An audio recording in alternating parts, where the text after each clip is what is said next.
Welcome to the podcast of MotorWeek, television's original automotive magazine. MotorWeek is made possible by TireRack.com and by RockAuto.com. Here's your MotorWeek podcast host, John Davis. And that is the fine voice of Alec Webb. Thank you, Alec, and welcome to MotorWeek podcast number 148.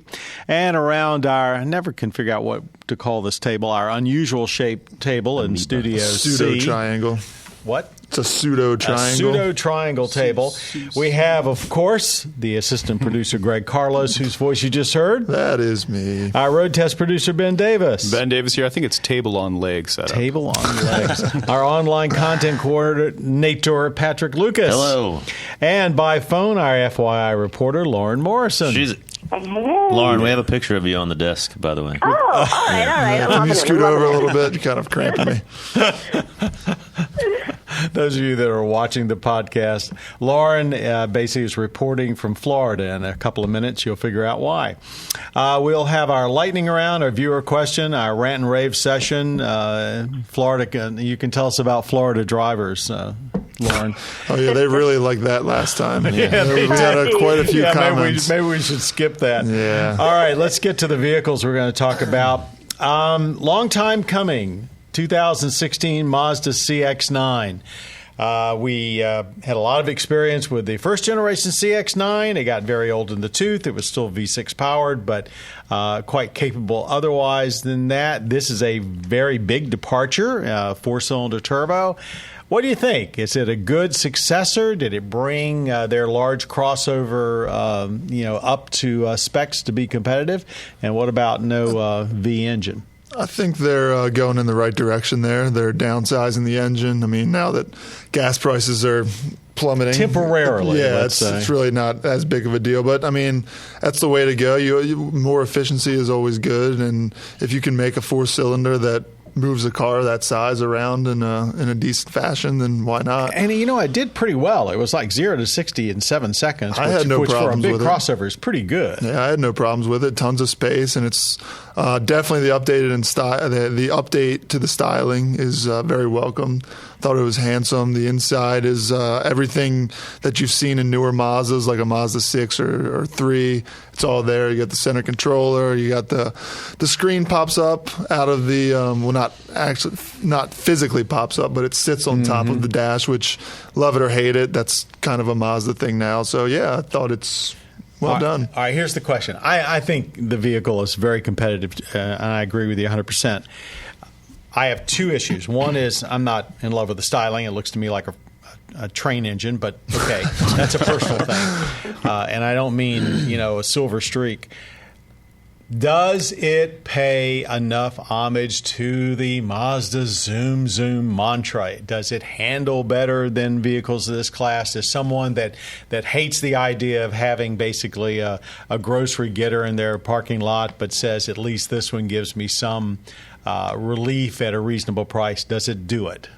That is a good question.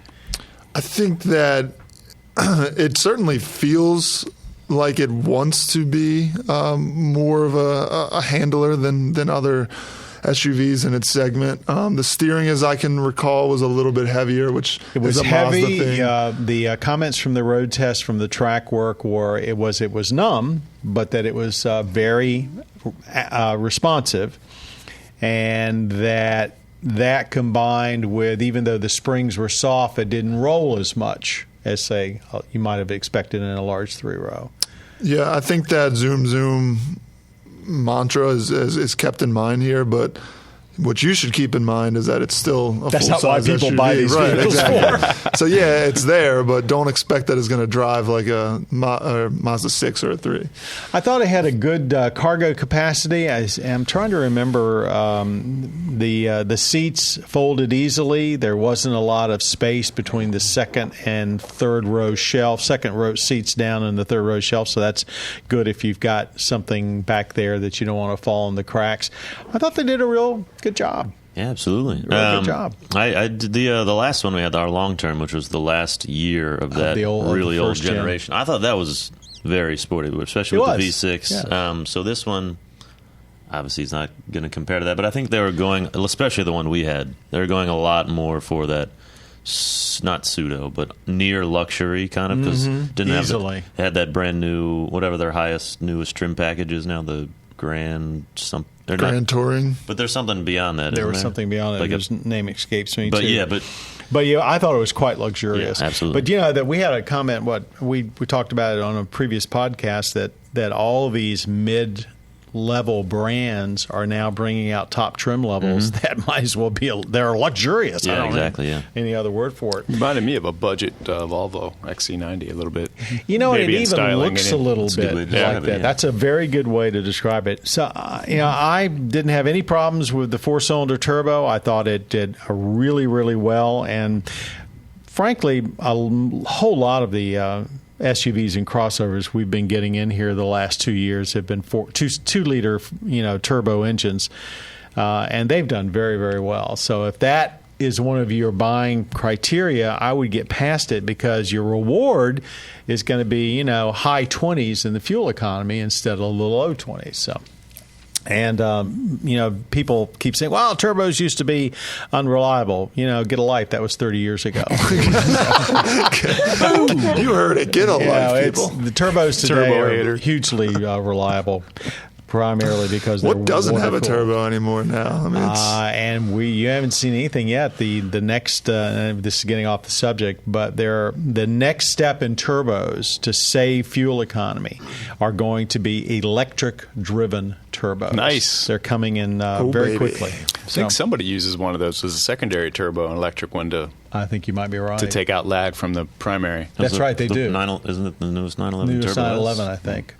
You might be right. There's something else. Could be right. But anyway, electric turbos. So just when you get used to really reliable exhaust-driven turbos, electric turbos are coming. Let's move on to the Nissan Pathfinder, which gets a minor refresh, a mid-cycle refresh for 2017. I should say going in, this is one of our all-time favorite 3-row unibody crossovers. We gave it our Best Large Crossover Award. I think it was in 2013. So we're very fond of it. It was getting a little long in the tooth. So, Benny, do you think they brought it up to modern specs? Absolutely. Just from looking at it, you get your more familiar V-Motion grille that Murano has, and Maxima. It's refreshed in the back as well. Motion-activated tailgate, finally, maybe. Well, that's is that where you have to? No, that's a little too harsh. I think that's apropos that they added that. Sure, probably was needed. Little things like we have 2 USB ports up front now instead of 1. A lot of safety tech comes with it that wasn't available before. The center display between the TAC and Speedo is upgraded and talks directly with your 8-inch center infotainment screen. So now you'll have nav direction and stuff pop up instead of just basic trip computers and stuff that you had before. Do you think they've managed to stay competitive with Pilot and Highlander, which are both newer? Yeah, I mean, they're definitely on an equal playing field now, I believe. It's all a matter of brand preference, but certainly I don't think you're not losing out anything by choosing a Nissan over either of those two. Still has a CVT. And I should point out it still also has a 6, so although it's a really good 6. Yeah, it's a 3.5. Everybody's familiar with that for sure. 11 to 1 compression pistons now bring it up to 284 horse, 259 torque, which is pretty big. I found no problems with the CVT. Granted, you're not going to. It doesn't scream performance, but it's not in casual driving, it's pretty seamless. So you got the CX9 if you want to get a little bit of performance, and it's certainly got a more modern powertrain. If you're looking for something more traditional, the Pathfinder does a good job. And I agree with you. I think it's on the same playing field as, say, the Pilot.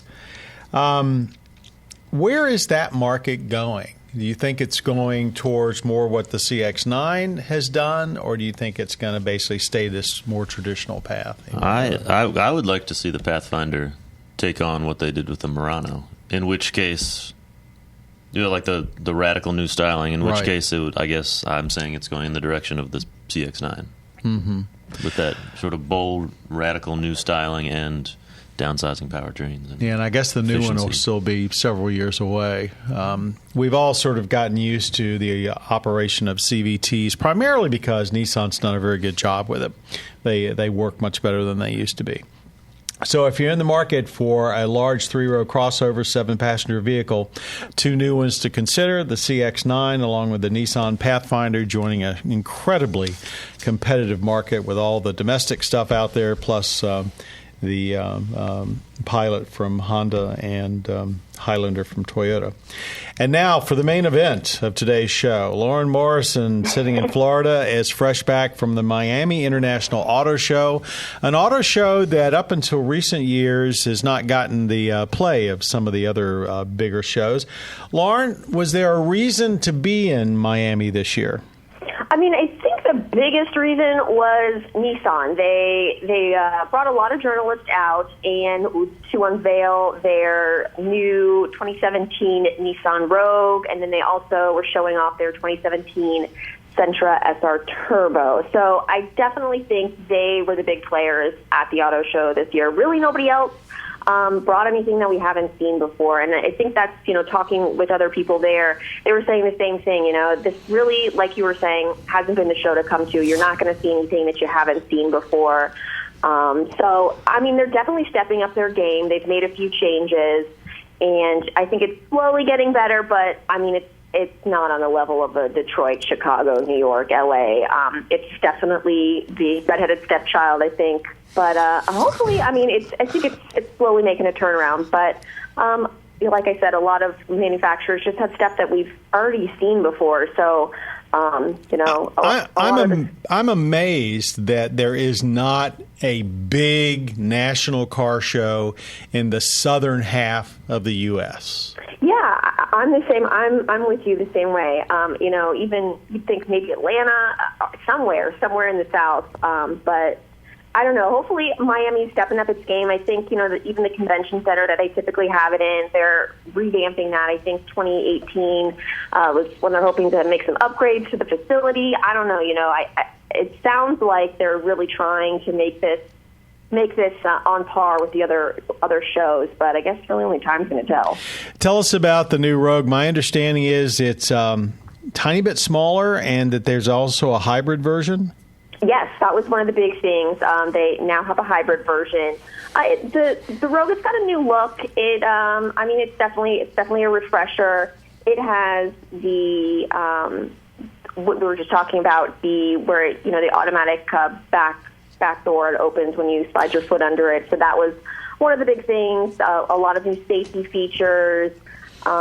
They played fairly conservative with the styling of it too, right? Yeah. I mean, from looking at it, there's really not a whole lot of exterior, differences. There's a lot of just little things, a lot of new technology inside, a lot of, like we were saying, a lot of new safety features, just to get it on par, I think, with the other players in its field.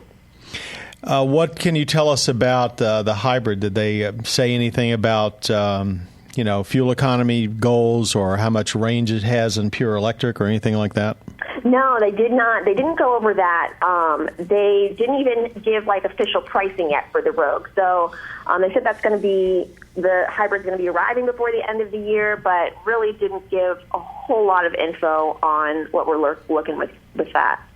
I'm also curious that given that auto sales have been dropping for the last month or so, was there this is the first auto show we've been to this fall. How was the enthusiasm of the people there? Was there a lot of energy, or people worried, or did you get any impression of like that at all? I didn't get any impression that anybody was worried. I mean, it seems like there was a lot of enthusiasm. It didn't seem like anybody was worried. I think, it's the first show of really the season, so I think people are just gearing up for that. It didn't seem like there was anybody was stressed out. And Lauren will have a full report on the Miami International Auto Show. It'll pop up by the time you hear this podcast. It'll be on our website, MotorWeek.org, and she's got details of the Rogue and also everything else that was either new or almost new from Miami. Thanks, Lauren. No problem. All right, let's move it. Stick around now for the rest of the show. I'm sure you've got something you can contribute to this I'll jump in. a lightning round. Here we go. Our lightning round, where our panelists have 2 minutes to debate a trending automotive topic, and when time's up, they'll hear the bell. Patrick will hear it. The American icon, the mid-size family sedan. Some reports say it's dying. Sales are way down. They were down in August, almost 30%. Usually when this happens, and we're talking about things like Camry and Ford Fusion and Malibu, usually they, as they say in the automotive jargon, slap money on the hood and they start selling, but this time they did not, and this has actually been a trend. For the first time this year, it looks like they will be outsold by compact SUVs, or crossovers as we usually call them. It's a fundamental change in the market. At the same time, you've got new brands like Genesis bringing on new four-door sedans. Is this a trend? Is it unexpected? It does seem to be a trend. Is it unexpected? Is it temporary? What do you think, guys? It doesn't really shock me, any of that stuff. I think if you ask most people, pick some random people off the street, if they'd rather, if you pick a Patrick off the street, would you rather have a low-sitting car for, four-door sedan that gets 28 miles a gallon, or would you rather have something that sits a little bit higher and also has all-wheel drive and also gets 28 miles per gallon, or even if it doesn't, similar. Maybe it gets 24. Right, but you get more. Right, you get more space and everything like that. I think just the people who are buying cars right now feel safer in something that sits higher, and honestly, I think even the small SUVs just look better than sedans. Sedans have gotten really complacent because they have been bestsellers for so long. There's a lot of them. A lot more of them probably than sedans. Well, what I was going to say is that they probably look better and they are more appealing because I think just by the way that the market has sort of dictated things that automakers are putting a lot more time and resources into them. Mm-hmm. So, yeah, I mean, that's just a reflection of that. Obviously, they're putting all their research and development and product planning into those, and so sedans are just sort of, we'll get to it when we get to it. And if we have to do just a mid-cycle refresh for it, then whatever. Lauren, you now live in Florida, where you usually don't need all-wheel drive, although there's some argument that rain is a good reason to have it.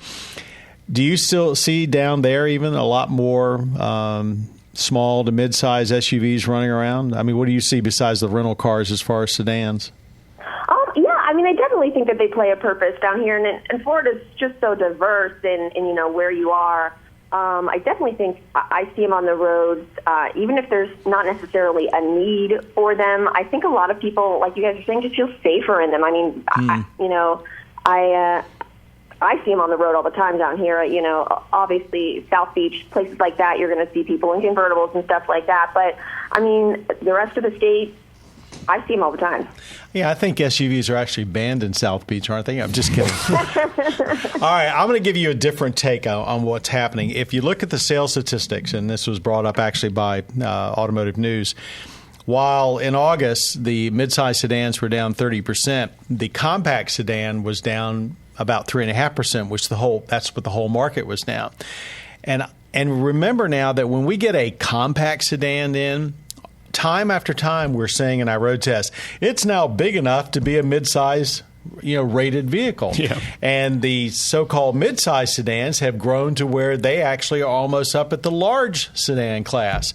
So I'm thinking that people that want a four-door sedan, and there's still millions of them, they're saying, why do I want to pay an extra $5,000 when this compact, almost as big as the midsize I'm replacing, I can get that for a whole lot less money, and it's even more fuel efficient. So I'm actually thinking they've lost a lot of those mid-size buyers because they've gotten too big, and they're going not only for a better value in a compact SUV, but a much, much better value in a compact sedan. So do you think it was oversight by the manufacturers, or do you think it's just a shift in how people I think it's a shift. People keep saying they want it bigger, they want the flexibility, so they made them larger inside, they gave them split folding rear seats, all of that to try and keep up probably a losing battle against the SUVs that were just proliferating. But the people that do want the sedans, and again, there's still millions of them. They're just saying, I've got not only I can go big, or I can replace what I've got, which is maybe a 7 or 8 year old sedan, with something about the same size, but now it's called a compact. We just had in the newest Elantra. I don't know if you're a growing family of 5 and you want a sedan, or you can only afford a sedan because they are less expensive. What else would you want? It's beautiful on the inside. It's highly reliable. Everything folds. You can get a lot of stuff in it, and it's very, very affordable. So, good point. Anyway, that's mine. 4 minutes, That's 15 why you're the seconds. host. 4 minutes and 15 seconds Penalty. crammed into 2 minutes. All right, viewer question from Bill. What sort of special maintenance do hybrids or EVs require? First of all, if you'll go on to our YouTube site, YouTube/MotorWeek, Bill, you'll find Pat Goss has got a very good explanation on it. Otherwise, if it's a hybrid, it's got both a gasoline engine and electric. So the gasoline engine still requires pretty much the same maintenance. Beyond that, I think Pat has said repeatedly you've got to take special care to make sure all the connections are well maintained. Perhaps that means keeping the engine compartment a little cleaner than you might have before. EVs, again, you're dealing with very high voltage electricity, so you certainly don't want to be messing around in there yourself if you don't know what you're doing. But it takes a technician that's trained in hybrids and EVs. I was about to ask. I'm going to expand this to a bigger question. Yeah. This is for my own curiosity. Do dealerships that, I guess manufacturers, maybe like a Nissan, that Leaf is a big part of their sales. Do they have separate? Do dealerships have separate service bays that are just for EVs? Because I know it's different people, different equipment, stuff like that. I would be amazed if they didn't. Yeah. It might not be more than one or two. Yeah. I know that not too long ago, Yolanda Vasquez did a piece out in the West Coast where this technician, it happened to be a woman, had opened up a shop, and all she does is hybrids, primarily Priuses, and she's got a waiting list of customers, and she specializes in them. And they went into a lot of detail about all the extra things they have to do to check to make sure that they will have the reliability. So the short answer is, Bill, yes, it does require a lot of extra care, but no, it's not do-it-yourself care outside of just cleanliness, and you need to deal with a dealer or a service technician that has been trained in them, and that's probably the most important thing. Rant and rave time. Anyone got something on their mind? I got some. Here we go. All right. It's actually not that big of a deal. USB ports. For a while, Heard of them? Yeah. For a while, they were I remember even a couple years ago, they were that was one of the big bullet points, more USB ports. Right, exactly. And now I feel like I've sort of seen them take a step back, the Nissan Titan we just had. Huge pickup truck. I think we had, what was it, the extended cab? Pro 4X, yeah, four-door. one USB port in it. One front or that's back. solid. Truck. Yeah, with a 3.5 millimeter auxiliary jack underneath that. What do I need that for? exactly. Yeah, especially with iPhones. So pretty Ben much and I doing were away fighting with it. over the one USB port, and I've noticed that in a lot of other cars where TT didn't have any. it's touted as a big family car or a big family truck or whatever, and it's got one USB port. Ridiculous. I think that's absolutely absurd. Yeah. And I noticed it in a couple of cars recently that we've gotten in that they have one. Yeah, and that's the way that everything is charged these days. And Now, I know they're using Bluetooth more and more for a lot of the connections. I'm talking about strictly more charging. But there's so many yeah. people. They're also making a push for doing a lot of wireless charging, which is odd because most and I don't know the exact stats, but I feel like most people have an iPhone, and you cannot wirelessly charge an Not iPhone without the adapter. And I'm sure there's still plenty, and there's plenty of Androids and Windows phones that are capable of doing that. But instead of putting that in there, it sounds cool. Just give me another USB port. Sure. It's got to be cheaper to do another port. It had a 12-volt socket up there, I noticed, too. Yeah. Does anybody have a current radar detector? What do they run off of? They still 12-volt sockets? I don't know. That's a good question. That is a good question, because if they're USB now, which they very well could be, yeah, especially in the Titan, so I got one USB port for a radar detector. Not that I use one, but then what am I going to do with my phone? I joked to Robinson because he still have a flip phone. I said, can you plug your flip phone into the 12-volt socket? And I'll use the USB port, and we're good. Lauren, have you noticed anything like that? Do you try and connect up a lot of things when you're driving? Yeah, well, I was just thinking the same thing. I mean, you have people in the back seat, too, who want to charge stuff. There's, one USB in the front, and, you've got people reaching over. Just, one for, you got 4 people in the car. But like you guys are saying, wireless, I've seen a lot of press events that have been going on, a lot of people pushing for wireless. But, yeah, if you've got an iPhone, you're kind of screwed. There's no remedy for you if there's only one USB in the car. Users are the most important users. This particular Titan had a 110-volt AC in the back, but no USB. Yep. Well, it becomes a safety hazard at that point because everybody's fighting over the one USB. Yeah. It's a good rant and rave, and I must say, it seems to me like they ought to be, putting them on just about every unused surface in the car. Absolutely. Yeah. All right, that's our rant and rave, and I thought that was one of the best ones we've done in a long time. I want to thank our FYI reporter Lauren Morrison for calling in from Florida. You can say something, Lauren. Oh, yes. Great to be with you. You just stiffed me on a high five. Our road test producer, Ben Davis. Our online content coordinator, Patrick Lucas. Our assistant producer, Greg Carlos. Our audio engineer, Jim Bigwood. Podcast creator, Bob Mixter. Podcast producer, Patrick Lucas, the guy with the bell. Thank you all for listening and watching Motor Week. You can catch our show every week on public TV stations around the country and also on the Velocity cable channel. And on our website, MotorWeek.org, we have lots of new content that you won't see anywhere else. Be sure to check that out at MotorWeek.org. And let's see, our YouTube site with hundreds and hundreds of videos. Oh, yeah. If you've got a computer or a television, you can find MotorWeek. If you're on social media, come on. Social media, join us, please. Sign up, whatever. We're here for you. Thank you very much for being a part of Motor Week. You have been listening to the podcast of Motor Week, television's original automotive magazine. Motor Week is made possible by TireRack.com and by RockAuto.com. For additional information on podcasts, videos, and showtimes, visit our website at MotorWeek.org. And watch Motor Week, television's longest-running automotive magazine series each week on your local PBS station.